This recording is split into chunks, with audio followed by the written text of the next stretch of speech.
Alright, I'm on a walk, because James needs a walk. So I'm gonna yap, because all the stores anywhere near me are closed. So that's fun. So I'm thinking about poles, powers, and principalities, because I need to think about that. I can't remember the quote exactly, but the notion of what the struggle of the Holy Spirit is against is the powers and principalities, the rulers of darkness of this world, not merely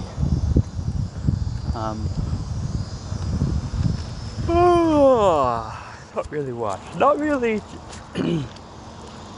like a couple of dicks, a couple of shitty egos. So what I'm really thinking about is the conglomeration of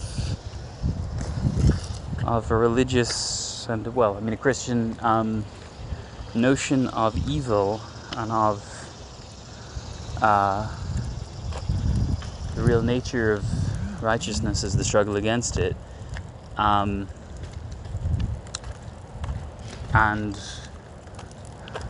and the scientific notion of progress against reaction within Marxism.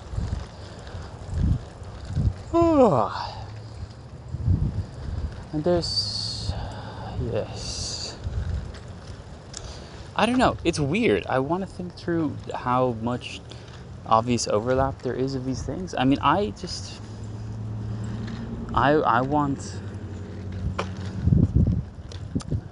remember reading this little book from the library in my hometown, which was Sam Harris's take on, why don't we have a science of morality?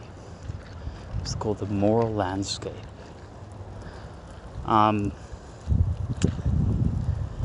I liked it. I mean, it kind of should have just been a pamphlet. It was a very basic notion.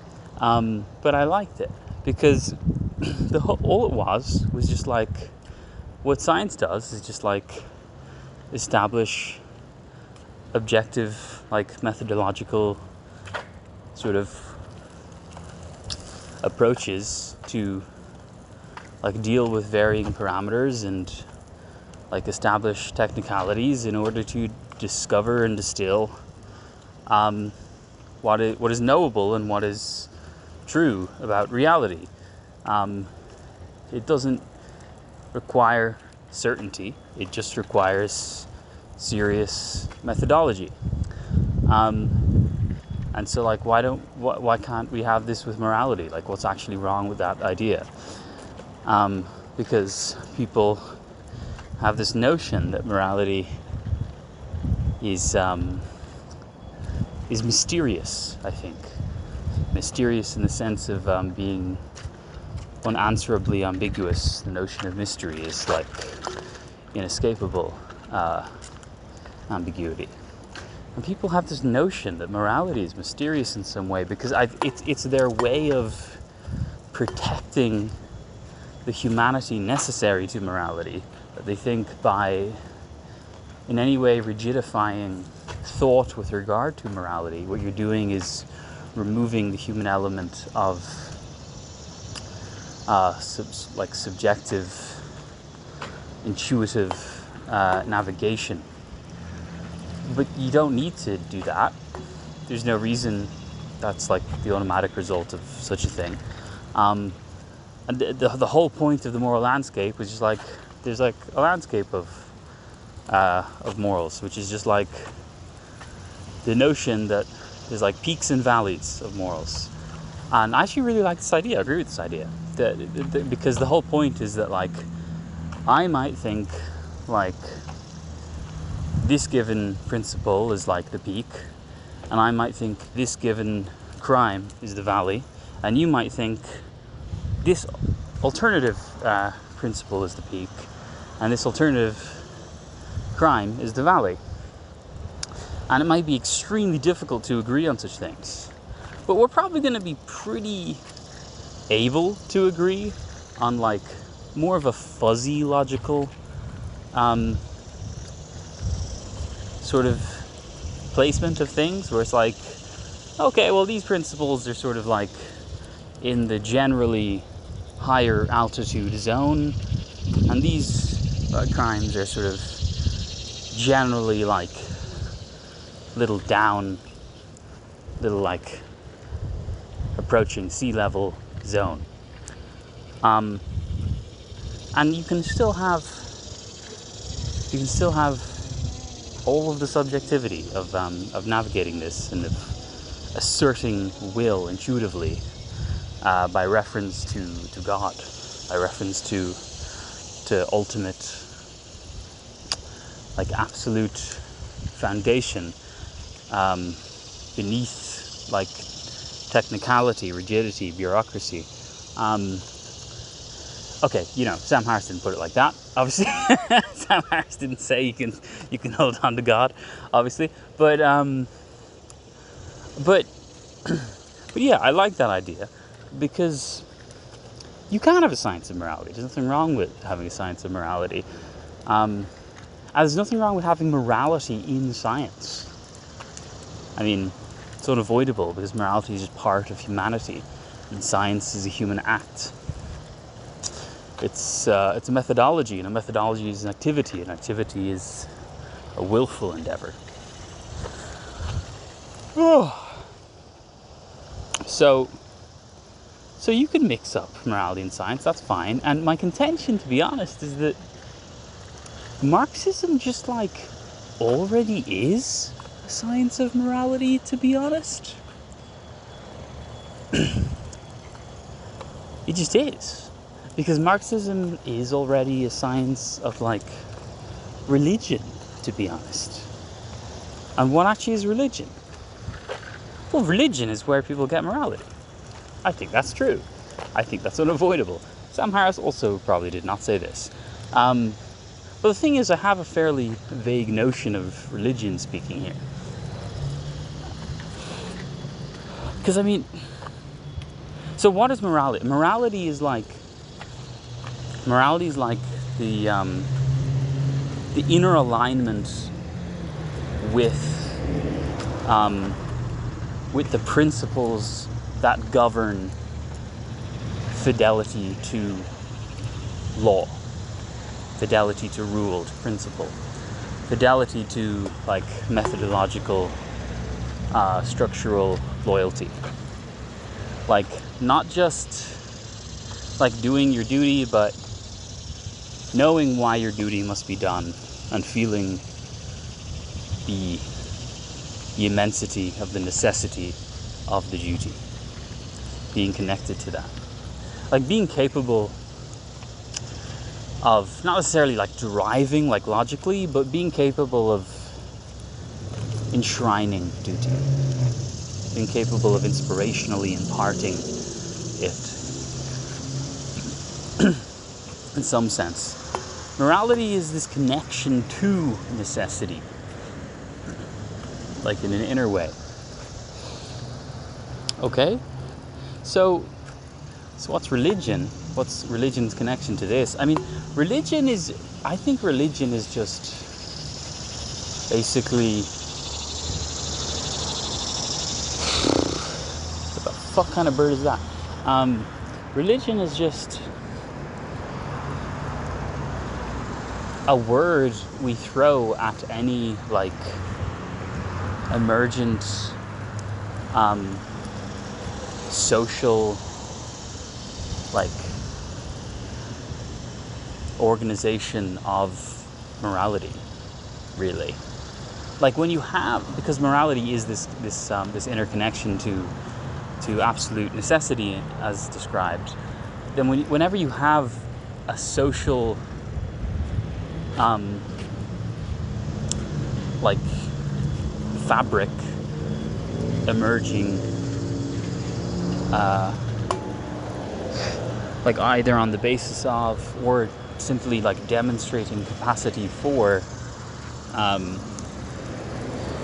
doing morality, we automatically recognize this as religion, because religion just is the kind of the social being of moral activity. Like when you question what's right and wrong, and you think through how one ought to act or not to act, you're doing philosophy. But when you engage in potential right or wrong, and you enact what will ultimately have been like good or evil, you're necessarily constructing the social fabric of humanity. I think even if you're alone, because you're forming self-relationship.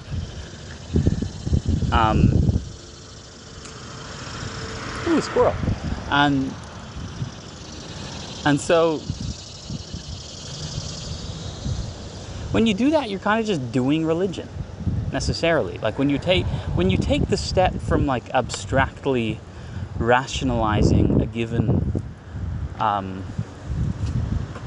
like framework of right, and you become an enabler of a certain tendency of forming right, you're just doing religion.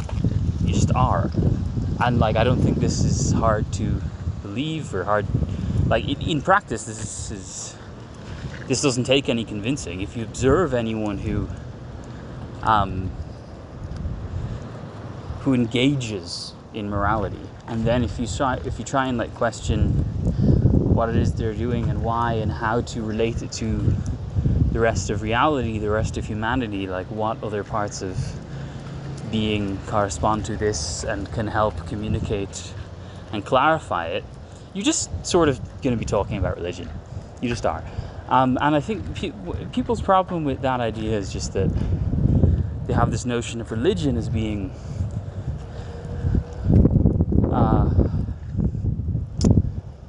superstition, basically. They have a notion of religion as being idealism, like necessarily, intrinsically, like insufficiently grounded or something like that. It's a common notion today, but I mean that's cynicism. And it's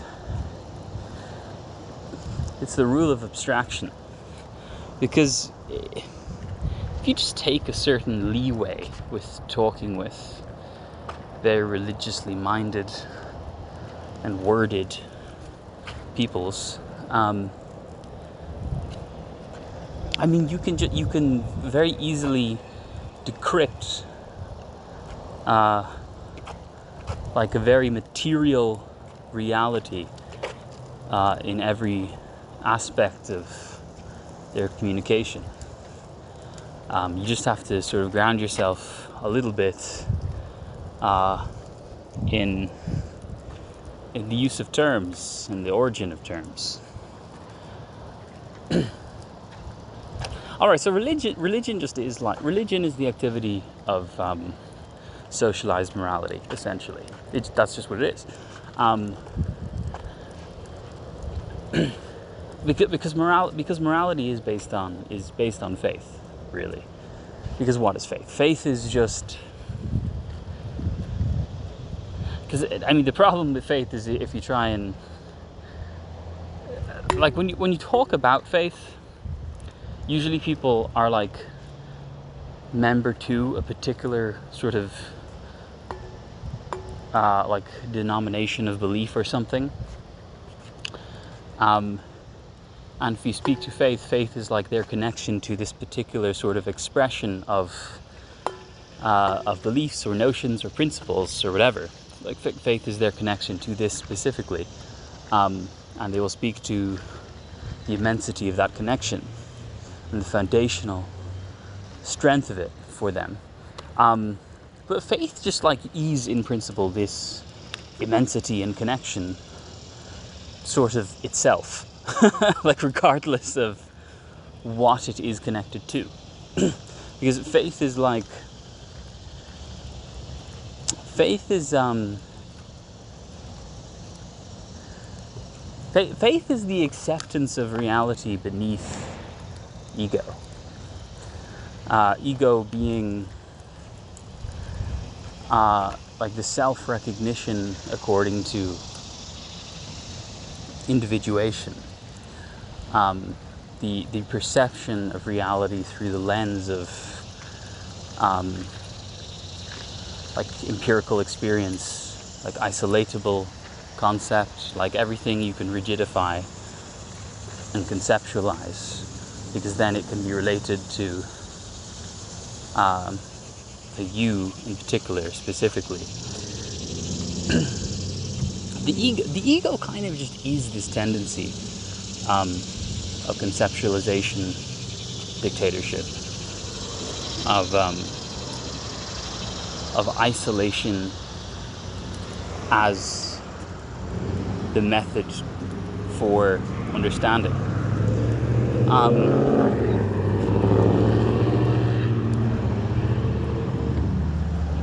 God, what a faggot.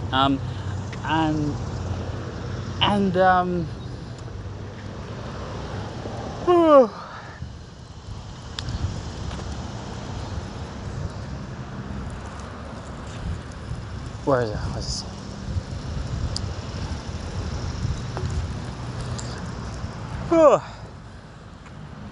So the ego is this. So what is faith? Faith is beneath this, because the ego is.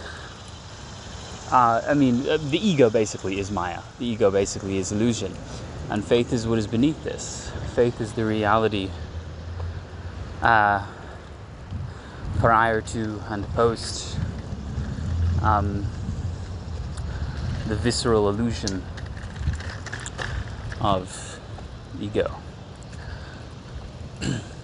Because faith is uncertain,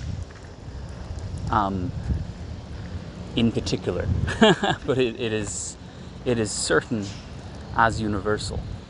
And ego can only deal in certainties of particularity and uncertainty of universal. Ego cannot, like particular, empirical, isolatable, conceptualized, like rigidly defined thinking, reason as individual. It can only think in terms of particular certainties that are like methodologically frozen. Of like, this has been defined, now we can move on to this other thing on the basis of that. But like, that's a fucking axiom. That's a procedural presumption, is what that is. But this is the only possible kind of certainty available to ego.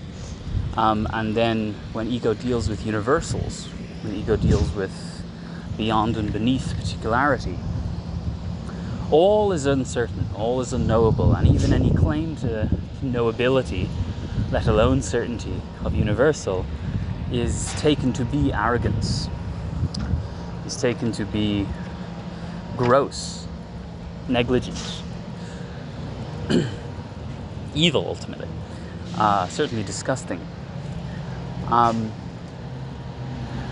But this is totally inverted. This is totally inverted, because if you penetrate the ego and if you ascertain unto a state of mind, a mode of reality that is not grounded in, driven by this kind of isolatable, conceptualized rationalization, then instead what you get is you get faith. And what faith is the certainty of the universal and the confidence to navigate the overt uncertainty of the particular. So it's the complete reversal. It's the complete reversal of the ego's world.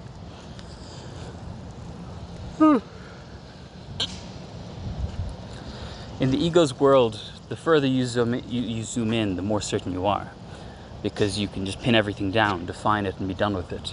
And the further you zoom out, the less certain you are, because there's too many variables, so you can't complete your algorithm. But this is actually topsy-turvy. When you stand this on its head and you look at the world from faith, instead what's going on is when you're zoomed too much in, of course you can methodologically enact a stasis of concept upon particularity and reality. You can declare definition successful and say this is the nature of this thing and I'm done with it. But to do so is simply a performative act of partial integration in order to understand some other thing. But that other thing is still itself merely a partiality, a mere particularity within the wider whole. And so necessarily when you're zoomed in, and the more zoomed in you are, actually, the less you know, the less certain you can be.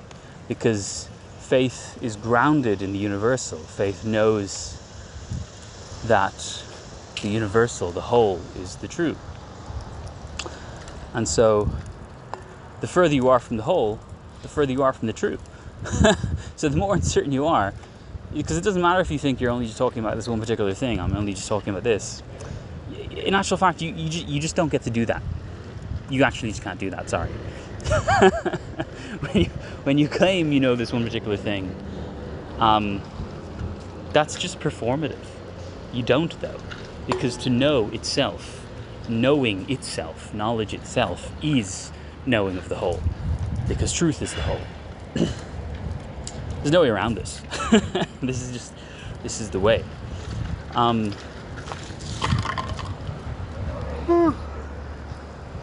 so for faith, when you zoom all the way in, you've uncertainty. And for faith, when you zoom all the way out, when you gather all of the complexity, when you go as far out as you can, as disconnected from particularity as is possible to perceive or to begin to comprehend, that's when you approach certainty. Certainty is not this methodological axiomatic deployment of having successfully rigidified concepts. Certainty instead is a limit. Certainty is the limit of truth, and it's something you intuit distance from. And the further out you're capable of framing with regard to a given knowable particularity, the more grounded in certainty you are, the more guided by certainty you are. Because your certainty is actually a connection to the absolute. So this is the topsy-turvy inversion of certainty and uncertainty between faith and reason. So to back up, so what's science and what's religion, and why is there this perceived sort of struggle, and what's actually how can they actually be connected, unified? So I already sort of talked about religion. Religion is this social being of moral act. But what it's perceived as is mystical consciousness, superstition, because moral act is necessarily governed by a holistic integration. It's necessarily a matter of connection to the absolute, a matter of the enaction of faith. But the thing is, if you haven't developed, either through education or reflected experience, if you haven't digested and nurtured a language of that kind of holistic integration, then, I mean, most likely, the only things you'll have language for, the only existence there will be to language itself for you, will be the realm of particularity, the zoomed in. You won't have a notion of rationally enunciating deeper and wider scale reality. And so the only way you'll be able to communicate such things is the way that everyone communicates everything that they haven't like fully digested and rationalized and conceptually concluded, the way that humanity initially communicated everything, which is more mystically, more allegorically, more creatively, because that's how you discover concepts, is you allow yourself to get lost in order to be compelled to discover the necessity that escapes that chaos. That's what concept is. What concept is distilling order out of chaos, essentially. And that's the power of language, is that it can turn mystery into certainty through not definition, but through concept. Yes.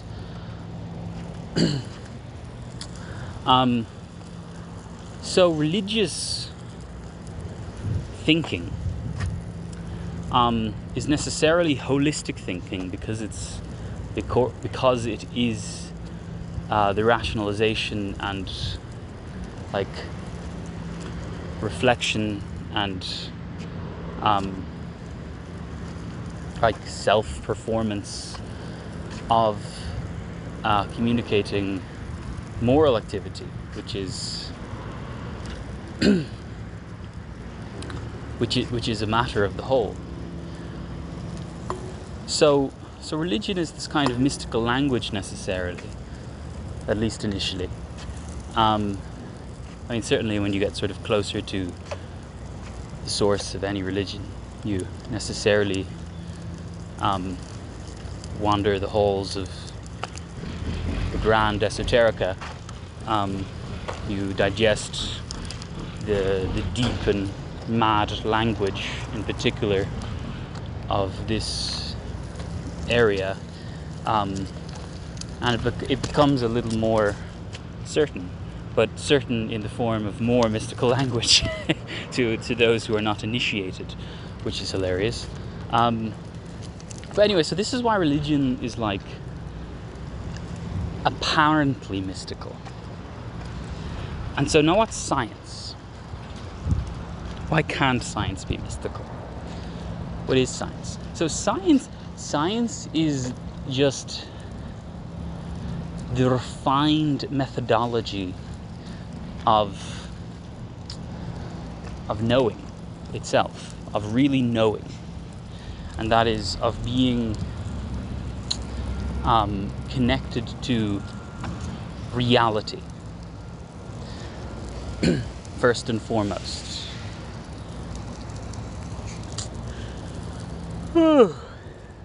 And so obviously the methodology of refining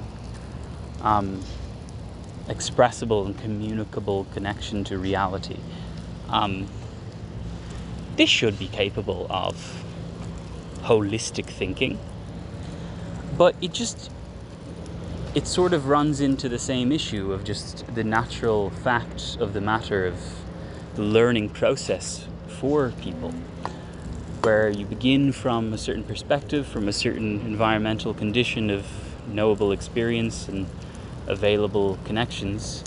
So you begin with particularity as available, and you have to work up a lot to really have a sense and intuition of what is beyond and beneath that.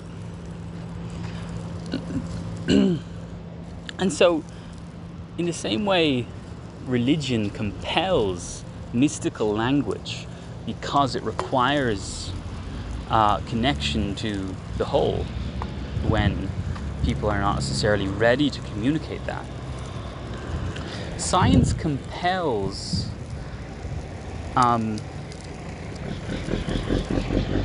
rigidity of language. Science compels bureaucratic language, even.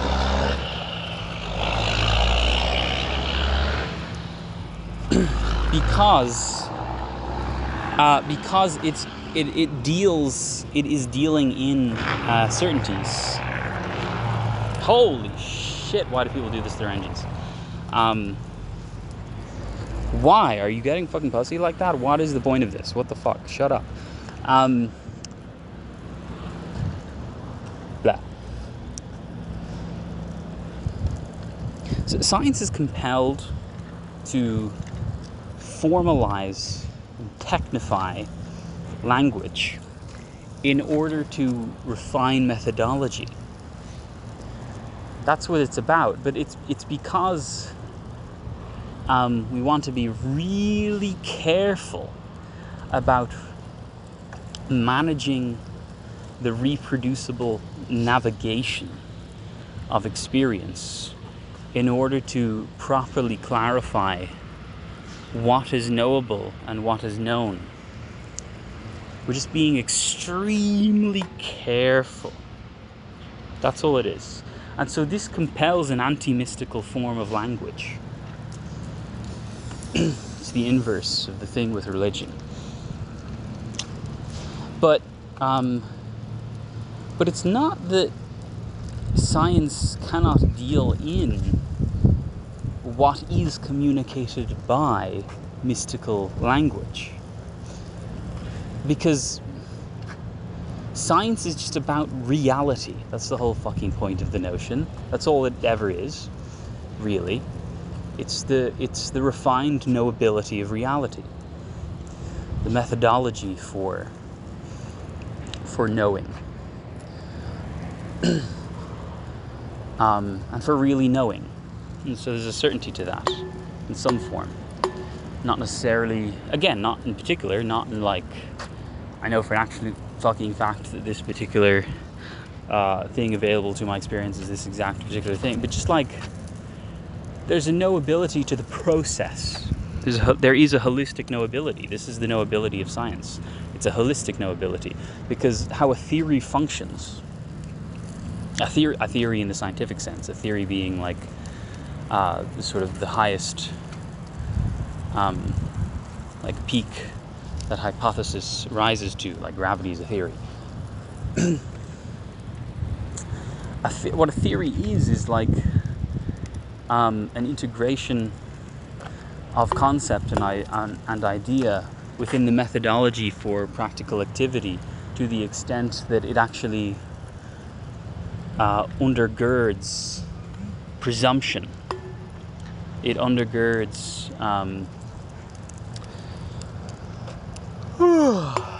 like pre-conscious sort of notions, and it becomes a precondition of the possibility of engaging in reality itself.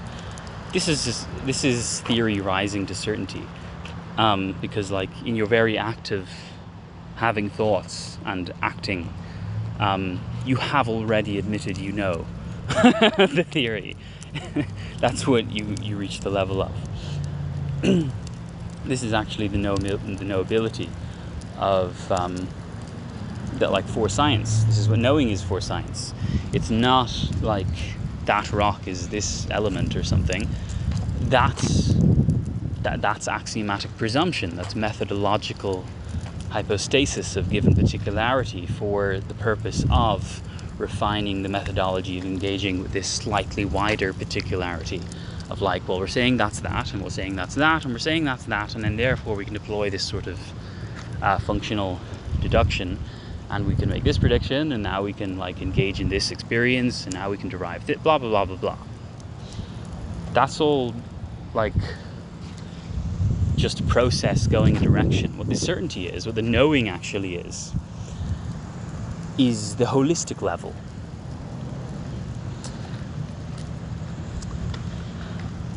because that's just what knowing is the holistic level, because the truth is the whole. This is true for science as well. So science is compelled to sort of deal in this like technical, small-scale form of language, and this certainly compels or misguides a lot of people down the path of like anti-mystical thinking, anti-allegorical thinking, anti-creative thinking, because they obsess over the benefit of conceptual rigidity, and they foreclose the benefit of conceptual creativity. So this is the sort of origin of the apparent dichotomy of science and religion, this sort of dualism of science and religion, as opposed, the struggle between them. And so I'm hoping I've made clear, this is all illusion. There's no reason for these to be opposed, mutually exclusive, like antagonistic. None at all. So religion is a matter of moral act. It's a matter of socially ingrained righteousness according to a fundamental connection to the ultimate truth. Okay? And science is a matter of refining the nature of the knowability of connection to ultimate truth. So these are actually fairly well aligned. So you should be able to have a science of religion. So what would a science of religion be? Okay, hold on. What is a science of something? Because I sort of talked about science in the abstract. Like, what is science itself? Whatever the fuck that means. But what is a science of something? Like, applying this. A science of something is then, in particular, the refined methodological practice of distilling the knowability of this thing in particular. It's necessarily to do with this thing in particular. But what's religion? Religion is this innate connectedness to the whole of reality ever, to govern everything. So that's not exactly particular. So what a science of religion must be, if you just like combine those words, would be the refined methodology for distilling the knowability of the connection with the whole that grounds and governs moral activity, because it grounds and governs necessity itself, as a stream within which you are caught as a subject. You are free to sort of move a little this way or that, or anticipate something, or reorient your paddle with respect to reflection upon how you've gotten where you are, but you're caught up within this constant propelled necessity. So science is the refined methodology for knowing that is a bit much. Okay, but here's the thing.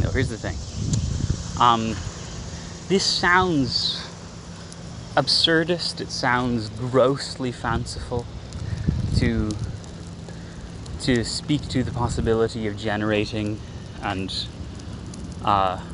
progressing on a refined methodology of distilling the knowability of of integrated connection to the whole that governs necessity and thereby everything, and thereby even subjectivity and morality. This sounds mechanistic. This sounds like fatalist. It sounds anti-freedom.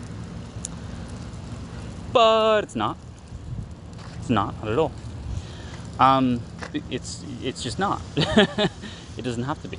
And it's fair enough it sounds that way. That's fair. There's obviously some perils in navigating such a methodology. But this methodology is possible, and in fact this methodology is Marxism. That's actually just what Marxism is. Not enough people think deeply about the name the immortal science. Marxism is the immortal science. What the fuck does that mean?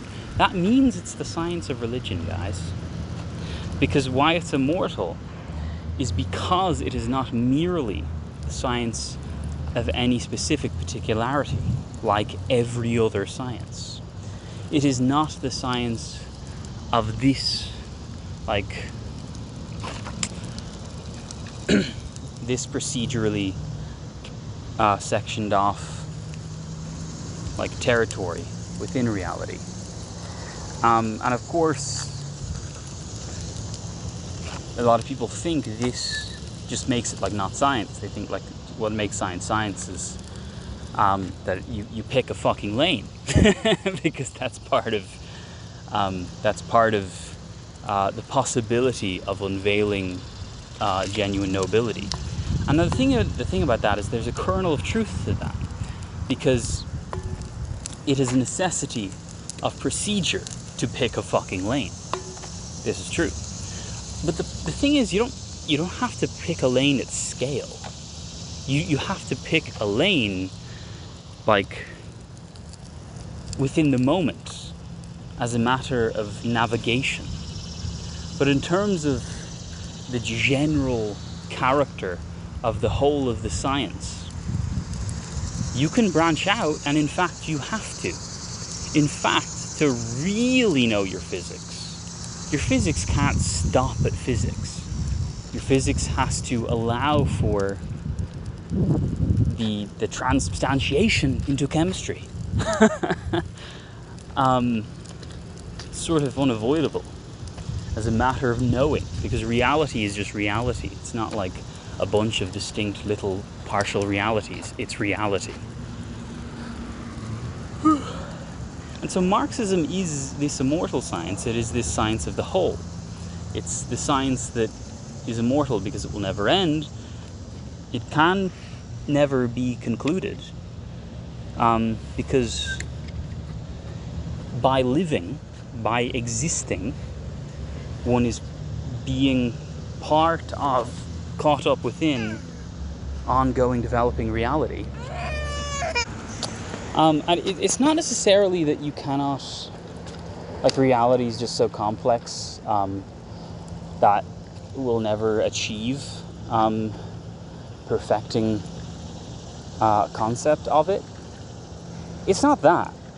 Hegel, like, kind of just finished that. Like, you could certainly refine his system. You could refine the methodology of conceptualizing the whole. But that's not what I mean when I say it never ends. The reason it never ends is because by living, we demand and thereby manifest novelty. We enact the unveiling of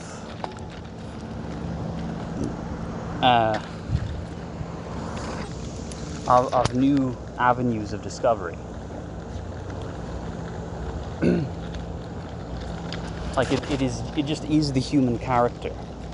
And, you know, I mean, like, the Hegelian Geist character. It is the character of refined and elevated spiritual self-consciousness to ever deepen the reflexivity of reality, and thereby generate new reality. And then this has consequences in unveiling the necessity of new paradigms of knowability. But so anyway, so Marxism is precisely already and always was. That's what it is. It is this science of the whole. It is the science of religion. Not merely the whole in in terms of totalistically encompassing the widest data set, but rather it's the science of the interconnected reflexivity in the whole.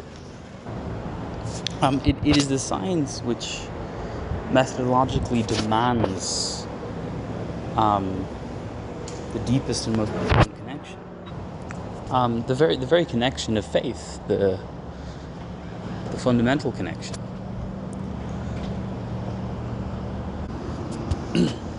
It's necessary to the science of Marxism that you're dealing in the utmost interconnectedness, the utmost intraconnectedness of reality.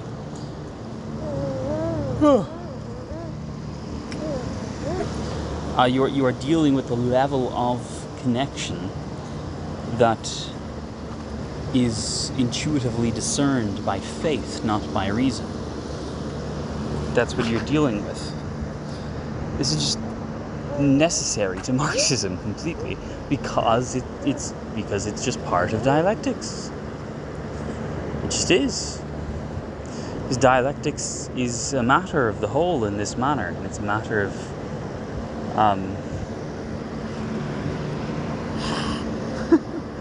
it's a matter of the whole, not merely as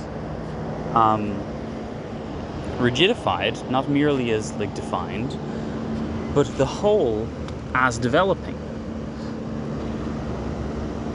the whole as caught up within the utmost complexity of its ongoing living.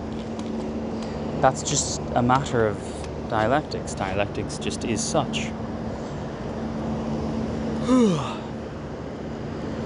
And so, because Marxism is the dialectical science, it must be the immortal science. And if any other science, if any other sort of approach to knowing anything becomes dialectical, it necessarily becomes this kind of parallel interwoven systems thing. It just realizes, actually, I'm a little part of Marxism. That's what it does. And every science, the further it develops, the more it becomes this. The more it realizes, in order to merely be itself, it actually must unleash deeper interconnectedness and more parallel systematic complexity, and thereby all it's doing is it's approaching the limit of dialectic. That's what it's doing. And therefore, as a science, it's approaching the limit of Marxism. That's what it's doing. Because religion is what it is, because religion is... I described religion as it's the social being of moral act, but because morality is a connection to the whole, religion being the socially realized organization of this activity, religion is necessarily a knowledge base dealing in the utmost totality not merely the vastest data set, but the most reflexively complex. Religion is this.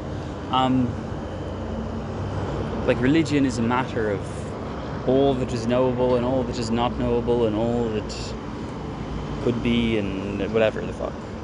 Religion is the whole. Because morality is a connection to the whole. Because necessity is what governs act. And necessity is a matter of integration. But therefore,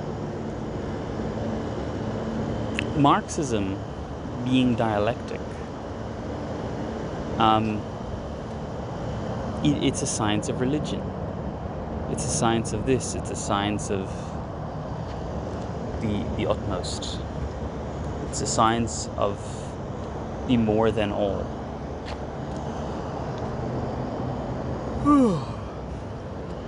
Because it's a science not merely of what totally is, but the whole of the trajectory of the becoming along which all that is within. So to back way the fuck up, what's morality and what's the science of morality? Can we have a science? Yeah, of course we're going to fucking science of morality. We literally have it already. It's Marxism. Because, people, it's so common, and it's so important to people to clarify that that progressive and reactionary for Marxism are not moral matters. They are objective. They're scientific. They're not ideological, is the point. But the thing about this is that what's being pointed out, what's being clarified, is just that it's a science, that it's objective, that it's dealing in a reality that is a reality regardless of any ideas. That's what's being clarified. And what's being juxtaposed as morality is ideology. Is like rationalized egoic principle, is insufficiently integrated false certainty, the egoic certainty. And so it's said that historical progress is not good, and historical reaction is not evil, because what's being communicated is that what you generally discern through the communication of the notion of good and evil is generally this thing which does not transpose onto what is communicated by those terms. Generally, what you understand by good and evil is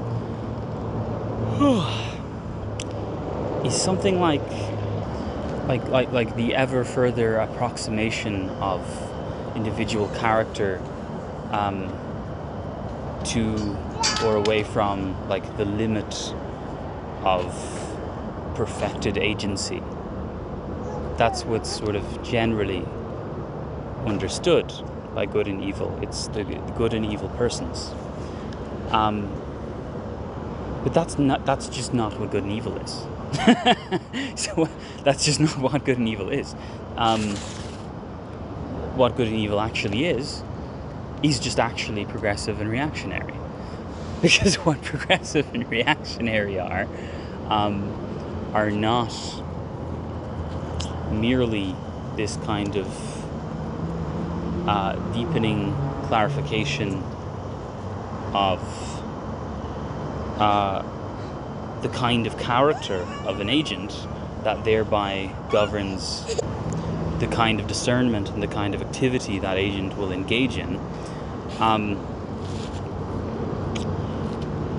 Rather, good and evil of progressive and reactionary, which are actually the same thing, turns out, is a matter of bringing reality from what it is, closer to or further from what reality ought to be. That's actually what's good and evil. And that's actually what's progressive and reactionary. Progress is toward what it ought to be, and reaction is retreat from the unleashing inevitability of the progress. But so of course when I say like what reality ought to be, there's the egoic interpretation of this, according to the commonsensical notions of good and evil, is that like I just like have my ideas about how reality ought to be, and then if I attempt to convey that there's an objectivity to this, all I'm actually doing is in fact forcing like others to subordinate their will to my own, which is actually counter to freedom, which is the most fundamental sort of component of good.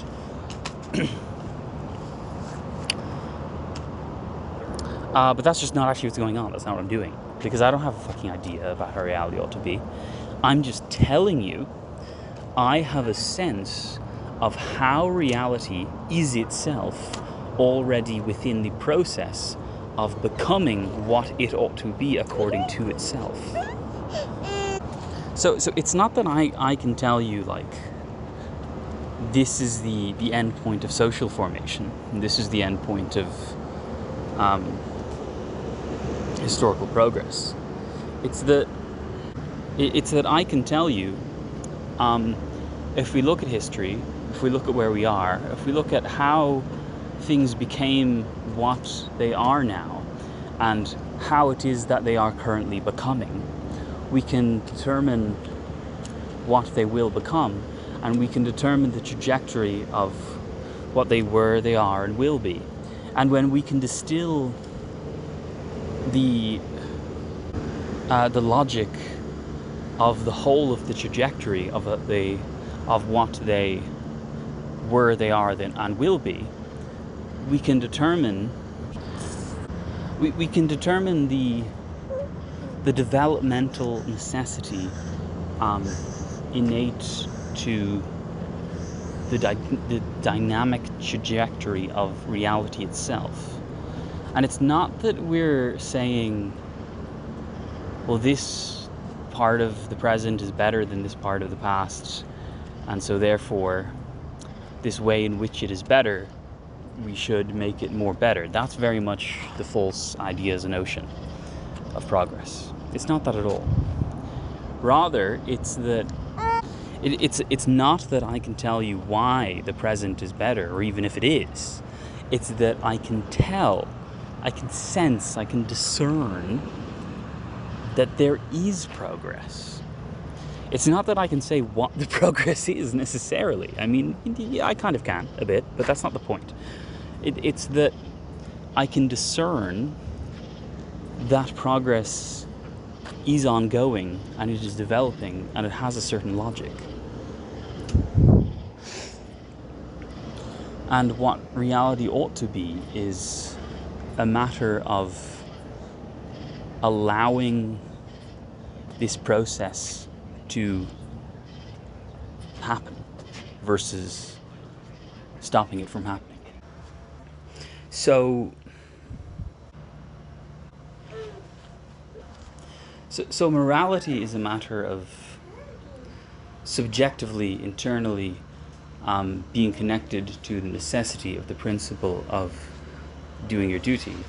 And religion is the social, organization of moral activity.